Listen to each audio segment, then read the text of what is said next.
My name is Ethan Winters, and I never set out to become an accidental master of espionage, but that's exactly what happened when I uncovered the shocking truth about my wife Natalie. We had been married for 23 years and had 2 wonderful kids together, our daughter Lily, who was 16, and our son Jack, who had just turned 14. From the outside looking in, we were the perfect family living a charmed life in the suburbs of Seattle. It all began on an ordinary Tuesday when I came home early from my job as a software engineer. I walked in the front door and heard Natalie's voice drifting down from our upstairs bedroom. She was on the phone and her tone immediately set off alarm bells in my head. "Yes, baby, today was amazing. I loved every second of it," she purred in a breathy voice I'd never heard her use with me. I crept up the stairs, careful not to make a sound. The bedroom door was ajar and I peeked in, my heart hammering against my ribcage. Natalie was standing in front of the full-length mirror, admiring herself as she slowly peeled off a slinky black dress I'd never seen before. She had on lacy red lingerie underneath that definitely wasn't from her usual practical cotton panty and bra sets. "I wish I could stay on the phone longer, but I need to jump in the shower before Ethan gets home," she said to whoever was on the other end. "Last thing I need is for him to catch on." She ended the call, and as she turned to toss her phone on the bed, I spotted an unmistakable red mark on the side of her neck, a fresh hickey I most certainly hadn't put there. Natalie noticed it too as she examined her reflection, letting out a frustrated sigh. "Shit, now I'll have to cover this up somehow. Why does he always have to leave a mark?" she grumbled to herself before padding into the ensuite bathroom. The first thing I did was check Natalie's phone after she went to take a shower. Unsurprisingly, it now had a passcode lock on it, which was out of character for her. In 23 years of marriage, she'd never once felt the need to keep her cell phone private from me. I grabbed the lacy red thong she'd cast off onto the floor and slipped it into a Ziploc bag I took from the kitchen. Maybe it was the software engineer in me, but my first thought was to have the DNA analyzed to see if I could get a match on the man-whore defiling my marital bed. My company had a high-tech biolab that did cutting-edge forensic work. I could probably sneak it into for testing. Next, I set up a hidden video camera in our bedroom, positioning it to have a clear view of the bed and the mirror where Natalie had been checking out her illicit love bites. If she was going to turn our home into her den of adultery, I was damn well going to catch it all on tape. I knew I needed to get out of the house before Natalie finished her shower of shame. I was liable to confront her, and I didn't want to tip my hand until I had rock-solid evidence of what she'd been up to. I went to a local dive bar to gather my thoughts over a stiff drink or 3. The place was called Hank's Tavern, and I'd passed it a million times but never gone in. It had a certain seedy charm that matched my mood. I sat at the bar and the young bartender came over with an appraising look. "You seem like you could use a double. Rough day?" she asked. "You could say that," I said with a brittle laugh. "I'll take a whiskey, neat. 1 double coming right up." "I'm Jenna, by the way," she said, flashing me a sympathetic smile as she poured a generous 4 fingers worth into a glass. "Thanks, Jenna." "I'm Ethan," I replied, taking a long sip that burned all the way down. Over the next hour, the drinks and the conversation flowed. I didn't mention anything about my cheating wife, but it was nice to talk to someone who wasn't wrapped up in the mess my life had suddenly become. By the time I stumbled home just before midnight, Natalie was already asleep. Or pretending to be, at least. Normally she slept in the nude, but tonight she was wearing a baggy t-shirt and shorts, no doubt to cover up any more marks from her extramarital sexcapades. I waited until I heard her breathing even out before I snuck back downstairs and fired up my laptop.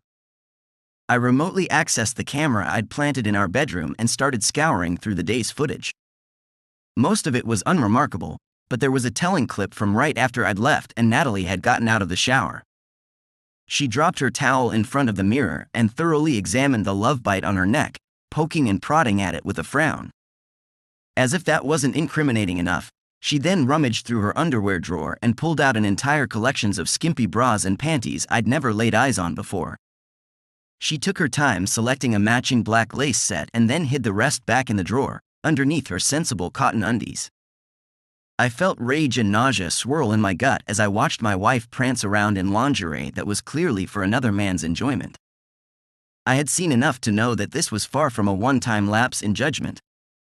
The next morning, I called up my best friend Cooper, who worked security at the naval base where Natalie was a part-time administrative assistant.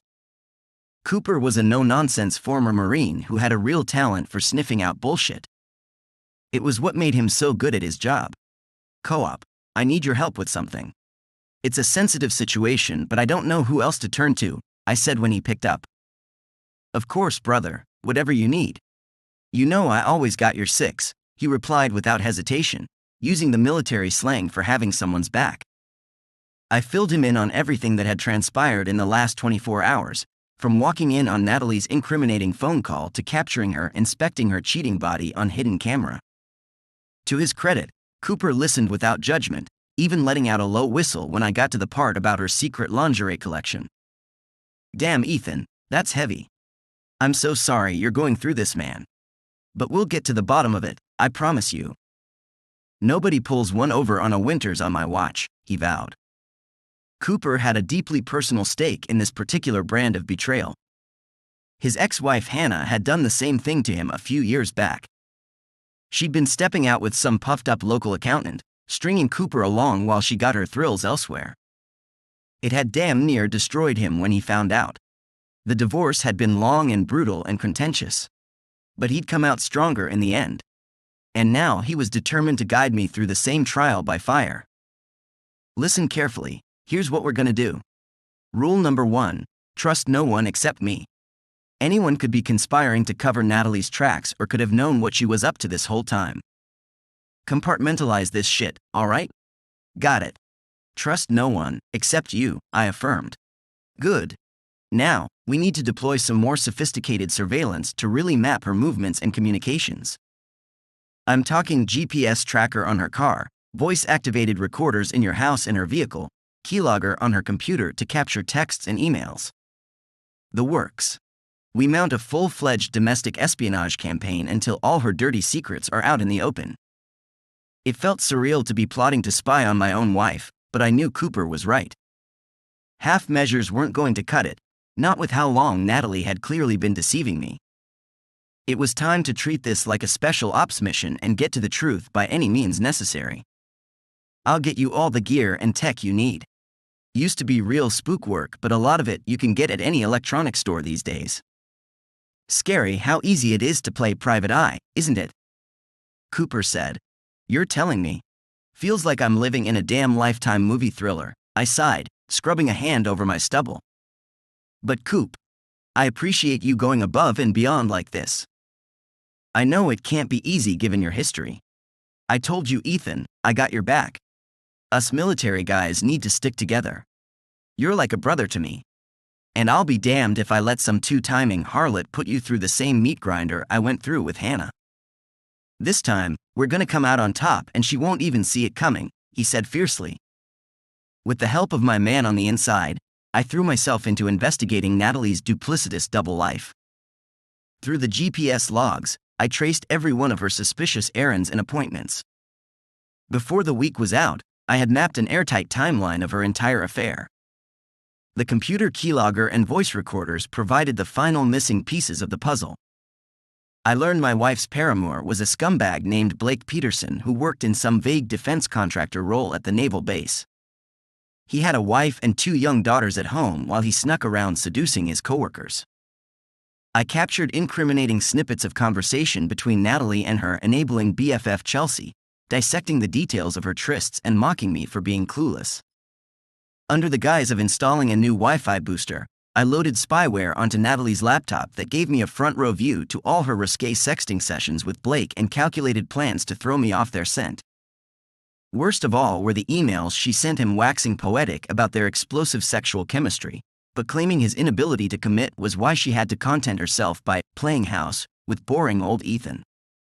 Reading those words felt like Natalie had plunged her manicured nails into my chest and brutally ripped my heart out. The audio surveillance in Natalie's SUV was equally damning. Blake just goes at it so fucking raw. Like an animal in heat. Definitely not something Ethan would ever do, she told Chelsea with a smug little laugh one morning driving to her Pilates class. God, that sounds amazing, babe. Ethan's just too vanilla for you, always has been. He's a sweet guy, but you need a real man like Blake, Chelsea concurred. You're so right, Chels. This double life thing is such a rush. Having my perfect little wifey persona with Ethan, but getting to be a total slut behind closed doors with Blake. I feel like a spy. I gritted my teeth until my jaw ached, my hands balled into fists at my sides. Every word was like a dagger to my battered heart. Who the hell was this woman I'd devoted half my life to? That night, the wires I'd planted in our marital bed picked up Natalie initiating sex, trying to paw at me through the covers. I'd been giving her the cold shoulder ever since my suspicions took hold, unable to even fathom being intimate with her. I shut her down, feigning exhaustion from a brutal week at work. She huffed in annoyance, flopping onto her back. Jesus, Ethan, would it kill you to put out once in a while? We never have sex anymore. I nearly doubled over from the sledgehammer of her hypocrisy, but choked back the bitter accusations clawing up my throat. Maybe I'd be more interested if my wife wasn't out screwing her coworker on the side, I thought darkly. But I had to bide my time and play the role of the hapless chump a little longer. Natalie couldn't know I was onto her until I had compiled the full dossier of her deceit. With Cooper's black ops skills and my own tech savvy, I'd be able to hit her with a reckoning beyond her worst nightmares. This pattern of close calls and covert fact-finding missions continued for another tense week. I practically took up residence in Hank's Tavern, the dim lighting and stiff drinks a temporary refuge from the daily assault on my psyche. Jenna the bartender started looking forward to my visits, always ready with a sympathetic ear and a generous pour. I learned she was working her way through nursing school, picking up shifts slinging booze to make ends meet. Her gentle kindness was an unexpected balm to my mangled soul. Cooper worked his military contacts to get more intel on Blake and uncovered the bastard's long history of procurement fraud and embezzlement. He'd been gouging the government for years on shady contracts and lining his own pockets. It made sense why a pissant like that would get his rocks off sneaking around with other men's wives. He got off on taking what wasn't his. This weasel isn't just a garden variety adulterer. He's a crook and a predator. We can nail his ass to the wall for more than screwing around with Natalie if we play our cards right, Cooper said grimly. The proverbial final nail in the coffin came when I intercepted a string of messages Blake sent to Natalie, pressuring her to hook up at the seedy Apple Grove Motel during their lunch break the coming Wednesday. After digging through the base's security camera feeds, Cooper pinpointed Blake had been using this no-tell motel as the spot for his nooners with several women from work. It presented the perfect opportunity to get them both dead to rights. I know the owner of that motel, he's an old army buddy of mine. Rents out the rooms dirt cheap to enlisted guys, Cooper told me over a greasy burger and fries at Hank's. Can he get us in there before Blake and Natalie show up? Set up hidden cameras so there's no shadows, no doubt about what they've done? I asked. Oh, he'll get us full access, all right. Owes me about a dozen favors. We can either book the room next door or set up shop right in their little love nest. Wherever it'll get us the best shot, he said, giving me a sly wink. Jenna came over to clear our plates, her blonde ponytail swaying. You boys cooking up trouble again? She teased lightly. I forced a tight smile, not wanting her to worry. No more than usual, Jenna. But speaking of, why don't you let us cover your tab tonight? Call it a future nurse discount. Oh, stop, you don't have to do that, Ethan. I'm just glad to see you out of the house. You're in here more than my regulars some weeks, she said, squeezing my shoulder. I know, I've been burning it at both ends lately. Just got a lot on my mind. But I do appreciate you putting up with my sorry ass. You're gonna make one hell of a nurse with that bedside manner, I said. Jenna ducked her head, a pretty blush coloring her cheeks. Well, when you put it that way, guess I can let you buy a round or two. Only because you asked so nicely, though. She sauntered off to handle her other tables and Cooper let out a low whistle. That girl is into you, man. Don't think I haven't noticed all the doe eyes and hair twirling. Sure, co-op. I'm just another middle-aged sad sack crying into his whiskey. She's probably used to humoring guys like me so we don't get sloppy, I said, shaking my head. Okay, Ethan, you keep telling yourself that. I know. The day of reckoning arrived with a sense of grim satisfaction. Cooper and I staked out the Apple Grove Motel, watching from the room next door as Blake and Natalie arrived for their sordid midday rendezvous. Just as Cooper's army buddy had promised, we had the whole scene wired for sound and video from every angle. There would be no escape from the truth. Bile rose in my throat as their cruel laughter and ecstatic moans echoed through the tinny speakers. But I refused to look away, even as the images seared into my brain. Let them be the starring players in the film that would rewrite both our futures. After they finished desecrating their marriage vows, I heard Natalie's muffled voice, slightly out of breath. God, Blake, why does it always have to be like this? Secretly sneaking around in sleazy motels? When are you going to leave Angela so we can really be together? Don't start this shit again, Nat, Blake spat in annoyance. You know damn well it's not that simple. I've got too much to lose right now. My whole career, my money. Angela would bleed me dry and take my girls if she found out about us. And what about me, huh? I'm just supposed to wait in the wings forever? Put up with Ethan pawing at me every night when all I can think about is being with you? Natalie shot back, her voice wavering. Look, you knew what you were signing up for. I'm not the white picket fence type. But trust me, baby, no one makes you feel as good as I do. So how about you quit overthinking it and just enjoy the ride, Blake purred. Cooper and I didn't wait around to find out. We had all the evidence we needed. He put an encrypted call into his federal contacts while I quietly seethed. It took every ounce of restraint not to beat down that door and introduce Blake's smug face to my fists. But this rat bastard needed to be put away for a lot longer than a simple assault charge would stick. Cooper promised his buddies at the FBI would make sure Blake rotted in prison for his laundry list of fraud and corruption. Nail him to the wall in a way that even his slick government contractor lawyers couldn't weasel out of. Get the proof of his affairs down to the field office tonight. That'll be the ammo they need for his wife to crucify him in divorce court and walk away with everything. Angela Peterson is about to be a very wealthy woman, Cooper said with a vengeful smile. Back at Hank's Tavern that evening, I couldn't stomach more than a few sips of my usual whiskey. Too busy envisioning the siege that was about to rain down on Blake and Natalie's blissful bubble of adultery. Jenna took one look at my glazed eyes and tensed shoulders and poured me a tall glass of ice water instead. You seem like you're wired tight enough to snap, Ethan. Why don't you talk to me? Let me help carry some of that load, she coaxed gently. In a moment of raw honesty, the whole sordid tale came pouring out. Natalie's months of cheating. Blake's white-collar crimes. The depths of betrayal and rage and devastation. Through it all, Jenna listened without judgment. I had no idea you were going through something so awful, Ethan. You didn't deserve any of this, she said. Doesn't feel that way. Feels like I wasn't enough for her. Maybe if I'd been more attentive or adventurous in bed or made more money, she wouldn't have started screwing around, I said bitterly. Jenna's blue eyes flashed and she grabbed my face between her warm hands, forcing me to meet her gaze. You listen to me, Ethan Winters. You are a good man. A kind, decent, hard-working man.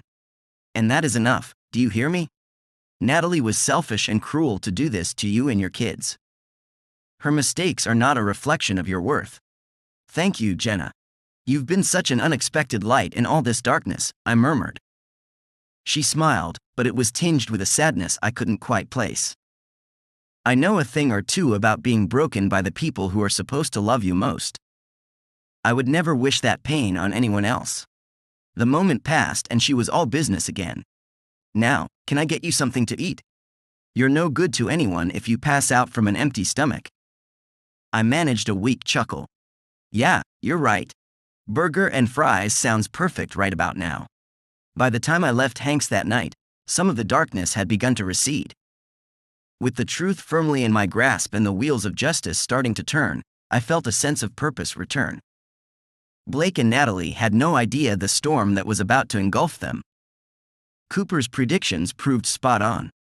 Within 24 hours of turning over the incriminating evidence to the FBI, Blake Peterson was hauled out of the office in handcuffs. Angela filed for divorce that same afternoon, armed with proof of his rampant infidelity. Half his net worth and full custody of their daughters were about to become the least of his problems. Natalie was blindsided when she got home from work. only to find me sitting at the kitchen island with a thick manila envelope. "Sit down, Natalie. It's time you and I had a little chat," I said. Her brow creased in confusion, but she did as instructed, perching on the edge of a stool. "Ethan, what's going on? You're starting to scare me. Did something happen with the kids?" A bark of humorless laughter escaped my throat. "No, Natalie, our children are just fine." Blissfully unaware that their mother is a lying, cheating whore. Natalie reeled back as if I'd slapped her, shock and panic warring on her face. "What? How dare you speak to me that way?" I slammed my hand down on the counter, cutting her sputtering denial short. "Save it, Natalie. I know everything. I know about Blake, I know about your secret motel hookups, I know about all the lies you've been spinning for months. So don't you dare sit there and keep insulting my intelligence." All the color drained from her face as the facade came crumbling down. "Oh God. Ethan, please, let me explain." "Explain? What is there to explain? You've been screwing your coworker and laughing about what a clueless idiot I am behind my back. Our entire marriage is built on a foundation of your deceit. There's no coming back from that," I said. Natalie reached across the island for my hand, but I snatched it away as if her touch burned. "Please, Ethan, it was a mistake. I was confused and lonely, and you'd been so distant. I never meant to hurt you. It's you I love, it's always been you," she pleaded. I stared at the stranger wearing my wife's face and felt only disgust. "If you truly loved me, you never could have done this. Destroy our family, our future, and for what? A few cheap thrills with a man who sees you as his plaything? You make me sick," I spat. A coldness seeped into my chest as I slid the divorce papers across the counter, the beginning of the end. "I've already spoken to a lawyer. You'll be hearing from them soon to sort out custody. But I want you out of this house, Natalie. You don't get to keep playing the devoted wife and mother after this." The mask of regret and false apologies fell away then, replaced by something ugly and bitter. "You sanctimonious bastard. You think you're so perfect? Maybe if you hadn't let yourself go and treated me like a real woman, I wouldn't have had to look elsewhere," she hissed. I met her venom with stony indifference, refusing to let her poison take hold. "Tell yourself whatever you need to, Natalie. But we both know this is not my failure. You ruined this. You ruined us. And you're going to have to carry that for the rest of your miserable life." The divorce process was a painful blur, but I was determined to navigate it with as much grace and dignity as possible for the sake of my children. My lawyer, a shrewd and experienced woman named Diane, guided me through the legal labyrinth with a steady hand. She assured me that with the overwhelming evidence of Natalie's infidelity, I had a strong case for a favorable settlement. Still, it was agonizing to sit across from the woman I had once pledged my life to, dividing up our assets and hashing out custody arrangements like we were mere business partners. Natalie had the audacity to fight me on every point, as if she hadn't been the one to shatter our vows and destroy our family with her selfish actions. The worst moment came when we had to break the news to Lily and Jack. Seeing the confusion and heartbreak on their innocent faces as we explained that Mommy and Daddy wouldn't be living together anymore was like a knife to the chest. I held them as they cried, fighting back my own tears, promising that I would always be there for them no matter what. In the end, we agreed to joint custody, alternating weeks so that the children would have equal time with both parents. It wasn't ideal, but I knew it was important for Lily and Jack to maintain a relationship with their mother, despite her betrayal. I had to be the bigger person, to put their needs above my own anger and pain. Those first few months on my own with the kids were a challenge unlike any I had faced before. Learning to juggle work, household chores, and parenting solo tested me in ways I never could have imagined. There were nights when I collapsed into bed, physically and emotionally drained, wondering how I was going to keep it all together. But in those moments of doubt, I drew strength from my children's resilience. Lily and Jack adapted to our new normal with a grace that astounded me. They stepped up to help around the house, learned to confide in me in ways they never had before. Slowly but surely, we began to heal as a family unit of 3. It wasn't easy explaining to the kids why their mother had done what she did. I refused to disparage Natalie in front of them, even though there was a part of me that wanted to lash out and make her the villain of the story. Instead, I focused on reassuring Lily and Jack that the divorce was not their fault, that they were loved beyond measure by both their parents, even if we couldn't be together anymore. As time passed, the wounds began to scab over. The pain of Natalie's betrayal would always be a part of me, a scar I would carry forever, but it no longer consumed my every waking moment. I learned to find joy and purpose in my new life, to focus on being the best father I could be for my children. There were still moments of anger, of course. Flashes of white-hot rage when I thought about all the lies Natalie had told, the elaborate deception she had maintained for months on end. In those instances, I leaned on Cooper and Jenna to talk me down from the ledge. They reminded me that holding on to bitterness would only poison my own soul in the end. So I made a choice to let go, to forgive Natalie even though I knew I could never forget what she had done. Not for her sake, but for my own peace of mind and for the well-being of our children. I refused to let her selfish actions define me or control my future happiness. As the dust settled on our divorce, I realized that I was not only surviving, but thriving in my new normal. Lily, Jack, and I grew closer than ever, forging an unbreakable bond through the fire of our shared pain. We learned to find laughter and light in the darkest of times, to cherish the little moments of happiness that life offered up. I knew our path forward wouldn't always be smooth. There would be bumps and detours along the way as the kids processed the trauma of the divorce and adjusted to our altered family dynamic. But I also knew that we would face those challenges together, armed with the knowledge that we could weather any storm as long as we had each other. The divorce may have been the closing chapter on the life I had once imagined for myself, but it was also the start of a new story. A story of resilience, of hope, of a man and his children rising from the ashes of betrayal to build something beautiful and unbreakable. And that was a legacy I could be proud of, no matter what the future held. Thank you. Don't forget to hit the like button and, if you are over 18, don't miss the